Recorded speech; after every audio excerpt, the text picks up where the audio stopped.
Maraming Pilipinong seniors ang nagsasabi ng parehong karanasan. Nakakatulog naman ako pero lagi akong nagigising sa kalagitnaan ng gabi. Minsan 1 a.m., minsan 3 a.m., minsan parang eksaktong oras araw. At kapag gising hirap na makabalik sa tulog.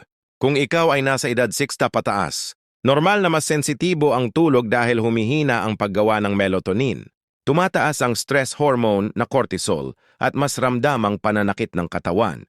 Sa kultura nating Pilipino, lalo na sa mga lolo't lola, marami pang iniisip, kalusugan, pamilya sa probinsya, apo, gastusin, mga alalahanin sa araw-araw. At kapag puno ang isip, mas mahirap talagang matulog ng tuloy-tuloy. Ngunit malinaw ang sinasabi ng mga pag-aaral, kapag mataas ang cortisol sa gabi, nagigising ang utak na parang may panganib. Kaya hindi makabalik sa mahinang antas ng tulog na kailangan ng katawan. Ang mabuting balita, may ilang simpleng 1 tablespoon remedies na napatunayang mabilis, magpababa ng cortisol at nakatutulong para makabalik ka agad sa tulog. Ligtas, natural atay ng Filipino seniors. Hindi ito gamot. Ito ay mga sangkap na ginagamit na rin ng mga Pilipino sa pangkaraw-araw na pagkain o halamang gamot. At ang pinakamaganda, marami ng siyentipikong ebidensya na ang tamang nutrients, herbs at small dose tablespoon remedies ay kayang mag-lower ng stress hormones, magpababa ng inflammation at magpakalma ng nervous system. Sa video na ito, ibabahagi natin ang 6 kutsara na mabilis sa cortisol, kanilang siyentipikong paliwanag at tunay na karanasan ng mga nakatatanda sa Pilipinas. H&B parang body mong i-ready sa tabi ng iyong kama para kapag nagising ka sa gitna ng gabi may pambalik tulog ka agad. Natural, walang side effect at tugma sa pamumuhay ng mga singers. Una, 1 kutsara ng honey. Isa sa pinaka-epektibong pampababa ng cortisol kapag nagising ka sa gabi ay ang simpleng 1 tablespoon ng honey. Hindi ito bagong kaalaman sa kulturang Pilipino. Matagal nang ginagamit ng mga matatanda sa probinsya ang pulot bilang pampakalma, pampalakas at pang-steady ng sikmura. Ngunit ngayon suportado na rin ito ng modernong research. Ayon sa mga pag-aaral, ang honey ay may natural glucose na mabilis pinaproseso ng utak. Kapag nagising ka sa kalagitnaan ng gabi dahil bumaba ang blood sugar o nag-spike ang cortisol, nagbibigay ang honey ng stable na fuel na sinasalo ng utak para hindi na magpadala ng stress signal. Kapag natigil ang signal na yon, bumababa ang cortisol at bumabalik ang relaxation response. Para sa Filipino seniors, mahalaga ito dahil mas mababa na ang glycogen reserves ng atay kapag tumatanda. Kaya mas madali tayong ginising ng gut-brain system kapag ubos ang energy sa gabi. Sa pag-inom ng 1 kutsarang honey, parang sinasabi mo sa utak, relax, may energy ka pa. Sa research, may tinatawag na honey plus sleep effect kung saan napapabilis ang pagbabalik sa deep sleep dahil naglalabas ang katawan ng serotonin na ginagamit para gumawa melatonin ang hormone ng tulog. Maraming seniors ang nagkukwento na kapag nagising sila at kumain ng konting honey, pagkatapos ng 5 to 10 minuto bumibigat na ang salukap ng mata at kung minsan hindi na nila namamalayan, nakatulog pala sila ulit. Hindi rin masakit sa sikmura, ligtas para sa karamihan at kayang ihalo sa maligamgam na tubig kung ayaw ng diretsong tamis. Ito ay simple, mura at madaling gawin kahit sa gitna ng gabi. Ang mahalaga lamang 1 tipi lang hindi sobra upang maiwasan ang sugar spike. Pangalawa, 1 kutsara ng maligamgam na coconut oil. Isa sa pinakakilalang sangkap sa kulturang Pilipino lalo na sa mga senior ay niyog. At kabilang dito ang coconut oil. Hindi lang ito pangmahe o pangluto. Ayon sa ilang pag-aaral, ang 1 TBLSP warm coconut oil ay nakakatulong pababain ang cortisol dahil sa medium chain triglyceride, MCTs. Ang MCTs ay mabilis i-convert ng katawan bilang energy fuel ng utak. Kapag nagising ka sa gabi dahil sa hypoglycemia o stress-triggered cortisol spike, nagbibigay ang coconut oil ng mabilis, ngunit steady na enerhiya na nagpaparamdam sa utak. Naligtas ka at hindi na kailangang maglabas ng alert signals. Sa maraming kwento ng Filipino seniors, kapag nagising sila dahil sa pagod, tensyon o bigla ang pag-aala, napapansin nilang mas mabilis silang nakakabalik sa tulog kapag uminom sila ng warm coconut oil. Hindi malamig kundi maligamgam dahil mas madali itong i-absorb ng katawan. And dahil ito ay anti-inflammatory, nakakatulong itong bawasan ang pananakit ng kaso-kasuhan at kalamnan, na isa rin sa pangunahing dahilan kung bakit nagigising ang mga nakatatanda. May research din na nagsasabing ang coconut oil ay nagpapataas ng ketone level sa dugo na may direktang epekto sa pagpapakalma ng utak at pagpaparelax ng nervous system. Dagdag pa nito sa kultura natin, ang amoy ng niyog at init ng langis ay parang comfort scent. May psychological effect na nagpapaalala ng masahe, pahinga at pag-aalaga ng pamilya. Kaya hindi lang ito physical na remedy, may emosyonal na epekto rin. Sa kalagitnaan ng gabi, kapag tahimik at malamig, ang isang kutsarang warm coconut oil ay nagbibigay ng pakiramdam ng init, safety at kapanatagan. At kapag tumahimik ang pakiramdam, tumitigil ang cortisol at bumabalik ang katawan sa natural sleepy rhythm. Isang simpleng remedy na galing mismo sa puno ng niyog na bahagi ng ating kultura. Kung nanonood ka pa rin ng video na ito at nakakatulong sa iyo ang mga impormasyong ito, paki-comment ng numero 2 sa ibaba para malaman kung nandito ka. At kung hindi ka pa nakasubscribe, iniire-recommend akong mag-subscribe ka at iyon ang bell notification para hindi mo makaligtaan ng mga susunod na videos. Yung iyong suporta ay tumutulong sa amin na makagawa pa ng magagandang content para sa iyo. Ngayon, magpatuloy tayo. Pangatlo, isang kutsara ng apple cider vinegar sa maligamgam na tubig. Ang pag-inom ng isang tablespoon ng apple cider vinegar o ACV sa maligamgam na tubig bago matulog ay napatunayang epektibo sa pagpapababa ng cortisol. Lalo na para sa MG.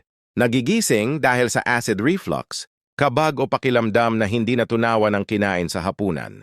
Ipinapakita ng research na ang ACV ay tumutulong sa regulation ng blood sugar at digestive enzymes, kaya nababawasan ang biglaang spike ng cortisol sa gabi. Kapag maayos ang digestion, mas komportable ang tiyan at natural na bumababa ang stress hormones. Sa konteksto ng Filipino culture, maraming matatanda ang may mabagal na metabolismo at sensitibong tiyan. Madali silang kapusin sa tulog kapag kabag ang nararamdaman o puno ang sikmura. Dito pumapasok ang ACV. May acetic acid ito na tumutulong i-stabilize ang gastric environment, binabawasan ang acidity at pinapawi ang kabag.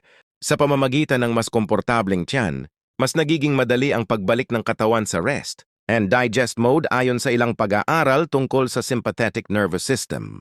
Ibig sabihin mas nakaka-relax ang katawan at mas handa sa tulog.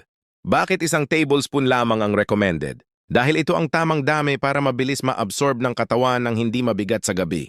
Kapag nagising ka dahil sa pananakit ng tiyan o parang puno ang dibdib, ang pag-inom ng ACV sa warm water ay nakakatulong magpakalma sa loob ng 10 minuto.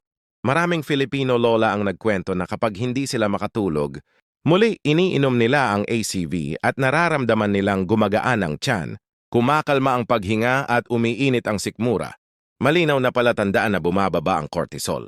Mahalagang pumili ng raw ACV na may mother upang mas epektibo ang resulta. Bukod sa digestive benefits, nakakatulong din ang ACV sa pag-regulate ng insulin na konektado rin sa kalidad ng tulog.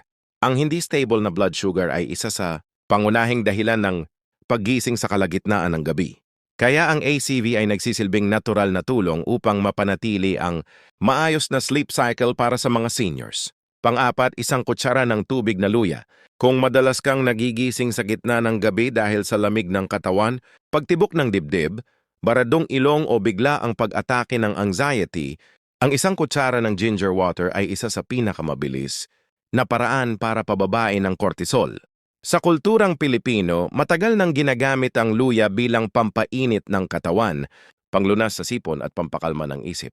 Ngayon, suportado na rin ng modernong research ang visa nito. Ang gingerol, ang aktibong compound sa luya, ay natural na regulator ng cortisol.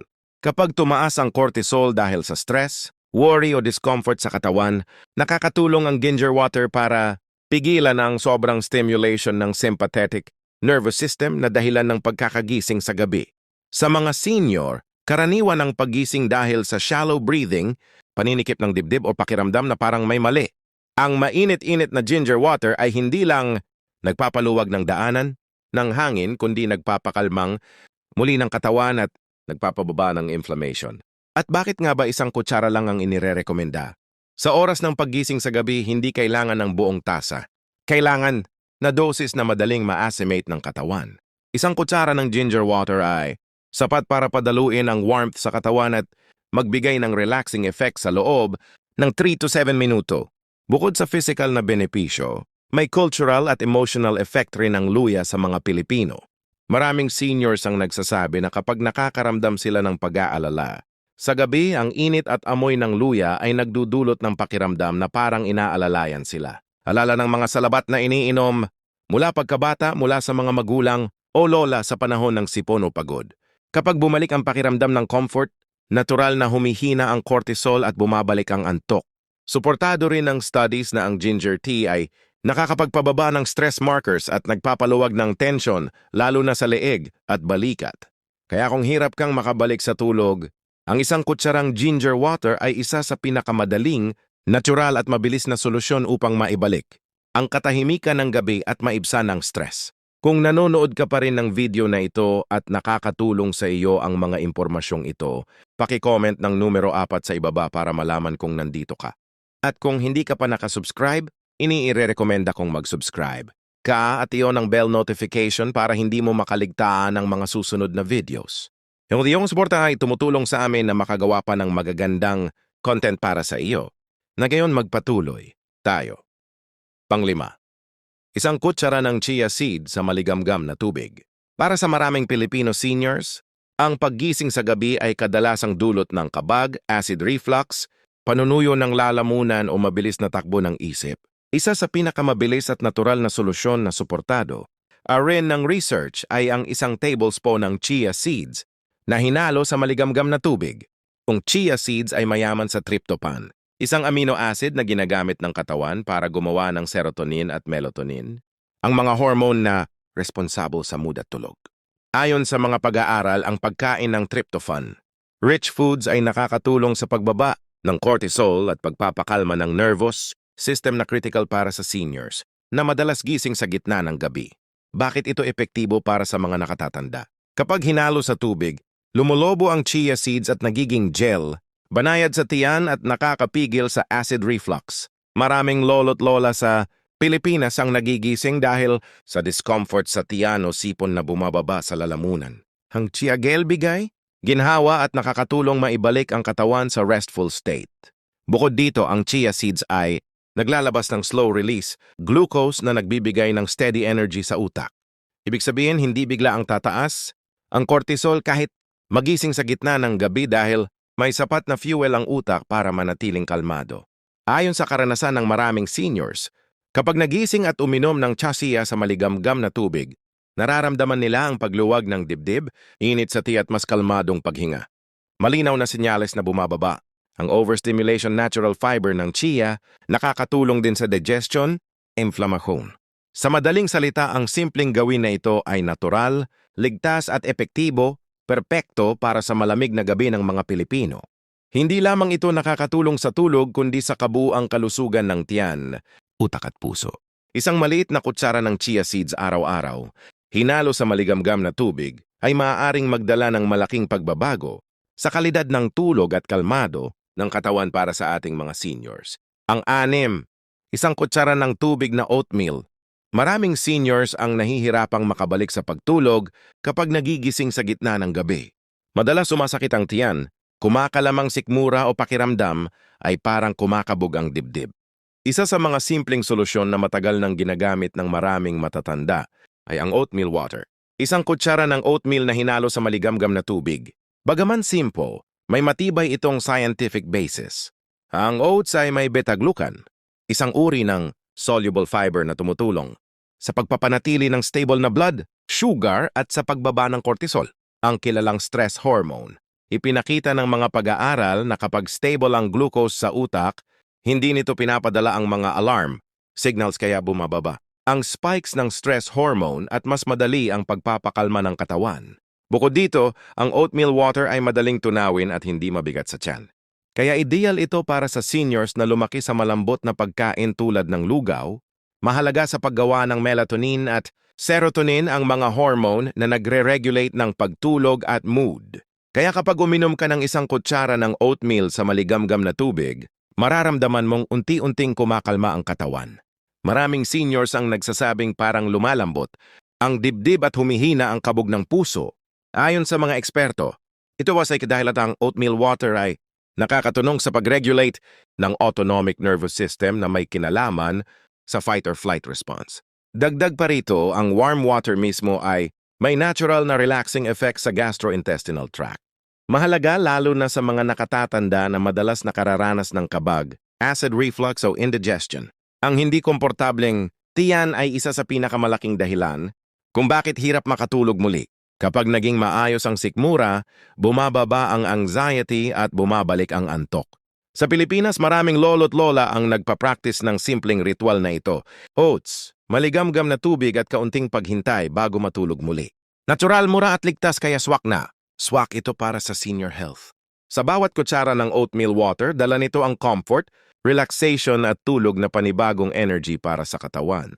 Pangwakas na kaisipan, ang paggising sa kalagitnaan ng gabi ay hindi lamang iswe ng pagtulog. Ito ay senyales na kailangan ng katawan ng tamang suporta.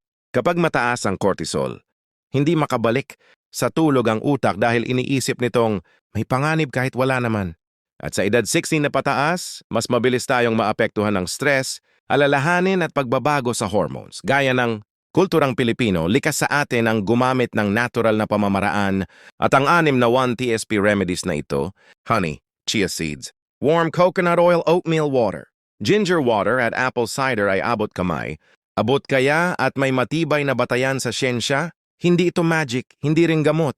Ngunit ang kombinasyon ng tamang nutrisyon, warm comfort at mabilis na absorption ng tablespoon doses ay nagbibigay ng kinakailangang signal sa utak.